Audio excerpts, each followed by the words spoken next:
एक बार की बात है, रतनपुर नाम के गांव में मीठी अपने पिताजी उमेश और सौतेली माँ रमा के साथ रहती थी। उसकी सौतेली माँ उससे बहुत काम करवाती। मीठी, कुएं से पानी लेकर आओ। हाँ माँ, अभी लाती हूँ। रास्ते में धूप से बचने के लिए वो एक लीची के पेड़ के नीचे खड़ी हो गई।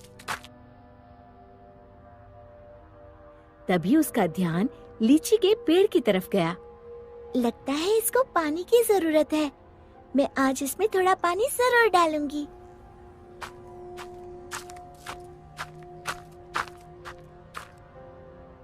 लौटते समय मीठी अपने घड़े से थोड़ा पानी लीची के पेड़ में डाल देती है। अब ये उसका रोज का नियम हो गया। जाते समय थोड़ी देर रुकती और आते समय थोड़ा पानी उसमें डाल देती। उसी पेड़ में एक चुड़ैल रहती थी। इतना ठंडा और मीठा पानी बड़े दिनों के बाद मिला है।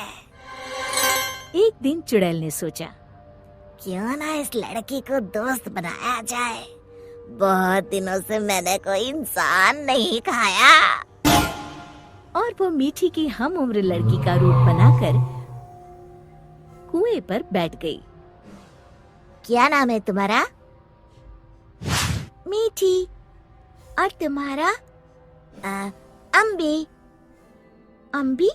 अम्बी तो खट्टी होती है। तुम मीठी और मैं खट्टी, मतलब मीठी खट्टी। नहीं, मीठी खट्टी नहीं, मीठी अम्बी। दोनों खिलखिलाकर हंसने लगती है। अरे, मुझे तो तुमसे बातें करके बड़ी देर हो गई। और जल्दी से घड़ा लेकर घर के लिए चल दी। थोड़ा सा पानी उसने लीची के पेड़ में भी डाल दिया। चुड़ैल बहुत दिनों से अकेली रह रही थी। उसे मीठी का साथ अच्छा लगा। वैसे मीठी अच्छी लड़की है, क्यों ना इसे अपनी दोस्त बना लूं। ऐसे ही रोज मीठी और अम्बी कुएं पर मिलती और ढेर सारी बातें करती, खूब हंसती, खिलखिलाती। एक दिन, आज तो बड़ी देर हो गई, मीठी पानी लेने नहीं आई। क्यों ना उसके घर जाकर देखूं। ये सोचकर चुड़ैल मीठी के घर पहुंच गई। वहाँ उसने देखा, मीठी, अभी तक तुमने बर्तन नहीं धोए और पानी भी नहीं लाई। बस माँ, खाना खाकर अभी बर्तन धोती हूँ। कब से खा रही हो? जल्दी उठो, बहुत काम है।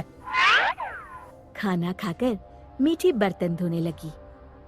आज मैंने लीची के पेड़ में पानी भी नहीं डाला और न ही अपनी दोस्त से मिल पाई।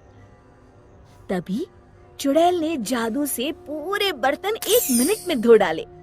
मीठी आश्चर्य से यहाँ वहाँ देख रही थी कि चुड़ैल उसके शरीर में प्रवेश कर गई और वापस आकर सोफे पर लेट गई। अच्छा, तो राजकुमारी आराम फरमा रही है। बर्तन कौन धोएगा? धुल गए। रमा को मीठी की आवाज भारी सी लगी। अच्छा, जादू से धोए हैं क्या? हाँ। अब झाड़ू कौन लगाएगा? कपड़े कौन धोएगा? तुम। और कौन? अच्छा, तो मुझे जवाब देती है। ये कहते हुए रमा ने मीठी का हाथ पकड़कर झकझोर दिया। पर मीठी रोज की तरह रोई नहीं, तो रमा को और तेज गुस्सा आ गया। मारने के लिए आगे बढ़ी ही थी कि मीठी ने उसका हाथ पकड़कर गोल घुमाकर छोड़ दिया। रमा तेजी से गोल गोल घूमने लगी। कुछ देर तक घूमने के बाद रमा ने एक बार फिर हाथ उठाने की कोशिश की। इस बार एक धक्के में रमा घर के चारों कोनों में टकराई और फिर एक कोने में जाकर गिर पड़ी। अब जाकर कपड़े धो। जाती हूँ। वो आराम से सोफे पर लेटकर टीवी देखने लगती है। थोड़ी देर बाद रमा कपड़े धोकर कमरे में आई। जाओ, जाकर झाड़ू पोछा करो। रमा कुछ बोलने ही वाली थी कि मीठी की लाल लाल आंखें देखकर डर गई। लगाती हूँ, अभी झाड़ू लगाती हूँ। इतने में मीठी के पिताजी आते हैं। उन्होंने पहले कभी रमा को काम करते हुए नहीं देखा था। रमा, तुम काम क्यों कर रही हो? मीठी कहाँ है? रमा जोर जोर से रोने लगी और उंगली से इशारा किया जहाँ मीठी आराम से लेटी हुई थी। मीठी, मैं क्या देख रहा हूँ? मीठी के पिताजी उसका हाथ पकड़कर उसे उठाते हैं, पर मीठी को देखकर बुरी तरह डर जाते हैं और पीछे हट जाते हैं। ये देखकर मीठी के शरीर में घुसी चुड़ैल जोर जोर से हंसती है।